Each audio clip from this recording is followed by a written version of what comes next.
अस्सलाम वालेकुम जी, कैसे हैं आप सब लोग। उम्मीद करता हूं कि आप सब खैरियत से होंगे। जिस तरह के मैंने लास्ट वीडियो में आपको बताया था कि आपने किन स्टेप्स को फॉलो करना है टिकटॉक ऑटोमेशन का बिजनेस स्टार्ट करने से पहले, आज की इस वीडियो में मैं आपको ये बताऊंगा कि 5 ऐसी कौन सी गलतियां हैं जो कि एक बिगिनर करता है स्टार्ट में टिकटॉक ऑटोमेशन के बिजनेस को स्टार्ट करने के टाइम पे, और उन 5 मिस्टेक्स के बिना पर उसको सक्सेस नहीं मिलती और वो फिर इस चीज का गिला करता है कि आपने सही बताया नहीं, आपने सही गाइड नहीं किया।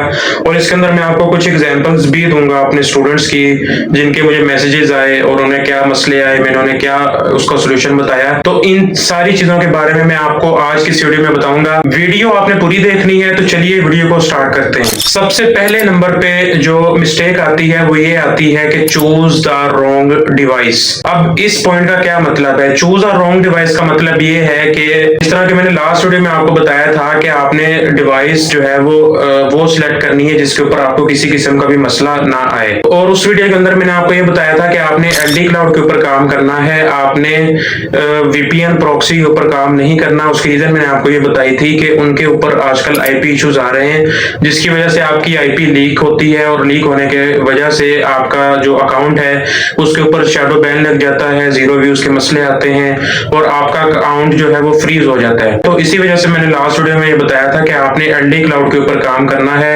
अब बहुत सारे लोग क्या करते हैं, वो ये करते हैं कि वो पैसे बचाने की वजह से वो वीपीएन या प्रॉक्सी पे काम कर लेते हैं, क्योंकि वो आपको सस्ती मिल जाती है। $1-2 पर मंथ में आपको वीपीएन या प्रॉक्सी मिल जाती है। वो एक पाकिस्तानी मोबाइल में उसको सेटअप करते हैं और उसके ऊपर वो काम स्टार्ट कर देते हैं।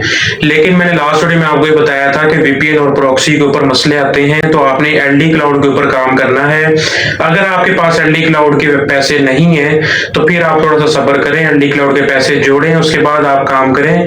क्योंकि अगर आप रॉन्ग डिवाइस के ऊपर काम को करेंगे तो आपकी जो $1-2 की इन्वेस्टमेंट होगी प्रॉक्सी या वीपीएन पे, वो भी आपकी जाया चली जाएगी, क्योंकि आपको किसी किस्म का रिजल्ट आपको नहीं मिलेगा। तो आपने ये चीज नहीं करनी, आपने चूज अ राइट डिवाइस करनी है, जिसके अंदर मैं आपको रिकमेंड करूंगा कि आप एलडी क्लाउड के ऊपर काम करें। अब बहुत से लोग यहाँ पर पूछेंगे कि क्या हम वीपीएस के ऊपर काम कर सकते हैं? वीपीएस के ऊपर मैंने शायद आपको पहले भी बताया है, वीपीएस के ऊपर आपको काम करने के लिए आपका इंटरनेट बहुत हाई फाई होना चाहिए। मतलब वीपीएस के ऊपर आपका इंटरनेट स्पीड बहुत अच्छी होनी चाहिए, ताकि आप उसके अंदर जो एमुलेटर चलाएंगे, एमुलेटर के अंदर आपकी जो टिकटॉक है, अगर आप उसको स्क्रॉल करते हैं, आप उसको वार्म अप करते हैं, तो आपको जो है वो रुकने का सामना ना करना पड़े, मतलब आपको लैग का सामना ना करना पड़े। आपकी जो स्क्रॉलिंग है उसके अंदर लैगिंग नहीं होनी चाहिए। तो इस चीज को देखते हुए इस टाइम जो सबसे बेस्ट डिवाइस है वो एलडी क्लाउड है। और एलडी क्लाउड और वीपीएस जो दोनों हैं, इन दोनों की मंथली प्राइस सेम है। 7,000 पर मंथ में आपको एलडी क्लाउड भी मिल जाता है और 7,000 पर मंथ में आपको वीपीएस भी मिल जाता है।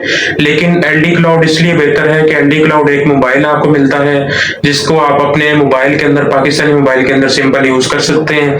और वीपीएस एज अ लैपटॉप आपको मिलता है, और लैपटॉप के अंदर आपको नेट अच्छा चाहिए अगर आपने उसके अंदर स्क्रॉलिंग करनी है। तो ये चीज आपने अपनी ज़हन में मद्देनजर रखनी है। दूसरे नंबर पे ऑप्शन आता है कि चूज अ रॉन्ग नीश। अब बहुत सारे लोग ये करते हैं कि उन्होंने किसी का अकाउंट देखा कि वो इस अकाउंट के ऊपर काम कर रहे हैं, तो वो भी कहते हैं कि हम यही नीश रखेंगे।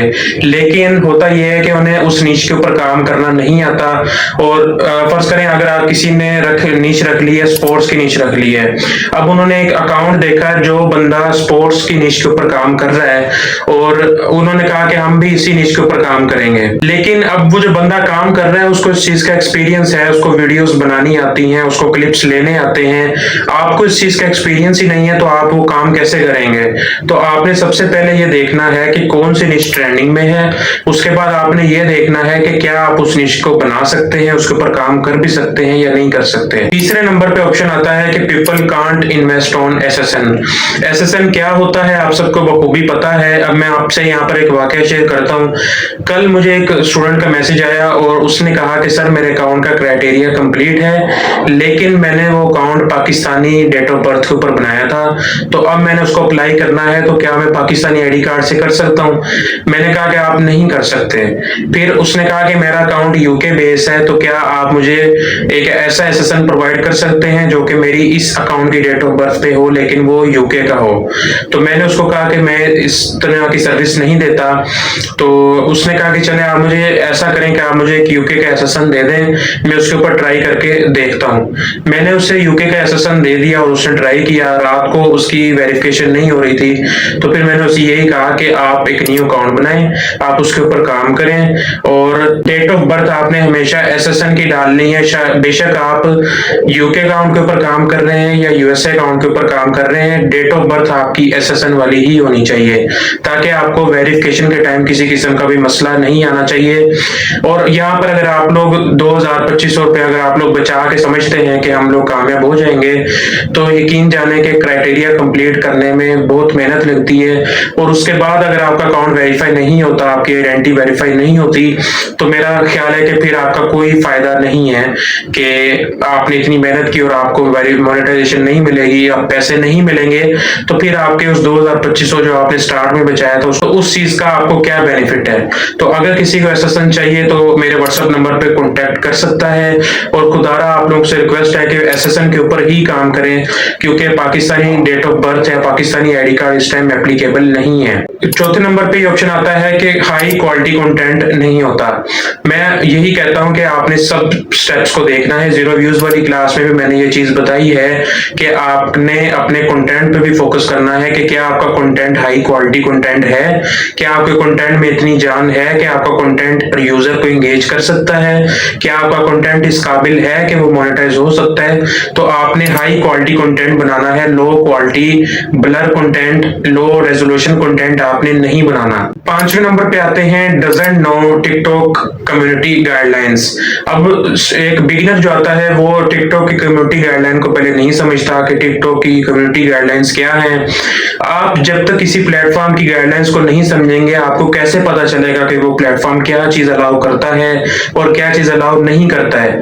तो सबसे पहले मेरी भी टिकटॉक कम्युनिटी गाइडलाइन की वीडियो पड़ी है मेरे यूट्यूब चैनल पे, जहां पर मैंने आपको ट्रांसलेट करके एक एक चीज बताई है। आप वो वीडियो भी जाके देख सकते हैं और आप खुद भी गूगल पे सर्च करके आप कम्युनिटी गाइडलाइंस जो टिकटॉक की हैं आप उनको पढ़ सकते हैं। और काम स्टार्ट करने से पहले आप सबसे रिक्वेस्ट है कि आप लोग काइंडली जो टिकटॉक की कम्युनिटी गाइडलाइंस है उनको आप लाजमी अंडरस्टैंड करें। लाजमी आपको पता होना चाहिए कि टिकटॉक किन चीजों को अलाउ नहीं करता और किन चीजों को अलाउ करता है। छठे नंबर पे ऑप्शन आता है कि कांट पोस्ट कंसिस्टेंटली। अब जो एक यूजर जो एक न्यू बिगिनर आया है, जो कि टिकटॉक पे न्यू उसने अकाउंट बनाया है और न्यू वो काम करने शुरू उसने किया है, अब जब उसको महीना 2 महीना या 3 महीने उसको सक्सेस नहीं मिलती या उसका अकाउंट वायरल नहीं होता, तो वो इस चीज से जो है वो डिसर्ट हो जाता है, डिमोटिवेट हो जाता है और वो कहता है कि यार मैं इस चीज में आगे नहीं चल सकता क्योंकि मुझे रिजल्ट नहीं मिल रहे। तो सक्सेस कभी भी आपको 1 माह 2 माह बाद नहीं मिलती, आपको मिल भी सकती है, वो आपकी लक के ऊपर भी डिपेंड करता है। लेकिन आपको मैंने यही कहा है डे फर्स्ट से कि आपने कम से कम 6 माह 7 माह आपने अपने अकाउंट्स को देने हैं, उनके ऊपर रेगुलर पोस्टिंग करनी है। और यकीन जाने कोई ना कोई ऐसी एक वीडियो लाजमी निकलती है जो आपका वॉच टाइम पूरा कर जाती है। अगर मैं आपको अपना बताऊं तो मेरा एक अकाउंट था जिसके ऊपर मैं तकरीबन लास्ट 4 मंथ से जो है मैं पोस्टिंग कर रहा था और मेरी एक वीडियो उसके अंदर से गई है 5 लाख या 6 लाख के ऊपर, जो कि मेरा सारा वॉच टाइम जो है वो कंप्लीट कर गई है। लेकिन मैंने उस अकाउंट को छोड़ा नहीं, मैंने उसके ऊपर रेगुलर काम किया, मैंने अपने कंटेंट को मजीद हाई क्वालिटी किया, रेगुलर पोस्टिंग की, ट्रेंडिंग टॉपिक्स के ऊपर काम किया और मैंने अपने कंटेंट को अपने अकाउंट को छोड़ा नहीं, जिसकी वजह से मुझे ये रिजल्ट्स देखने को मिले हैं। तो होपफुली कि आपको ये वीडियो अच्छी लगी होगी। ये वो स्टेप्स हैं जो हर बिगिनर स्टार्ट में करता है, तो आपने इन स्टेप्स से बचना है, इन स्टेप्स को फॉलो करना है कि आपने इन स्टेप्स को ओवरकम कैसे करना है। आपने सब चीजें देखते हुए फिर आपने जो है अपने देखना है कि आपको जीरो व्यूज के मसले, शैडो बैन के मसले क्यों आ रहे हैं। किसी भी किस्म के कोई क्वेश्चन हो, कोई क्यूरी हो तो आप कमेंट्स भी कर सकते हैं मेरे व्हाट्सएप चैनल पर, आप मुझसे पूछ भी सकते हैं। और इस वीडियो को आपने लाइक करना है, शेयर करना है। मिलते हैं इंशाल्लाह नेक्स्ट वीडियो में। अब तक के लिए अल्लाह हाफिज।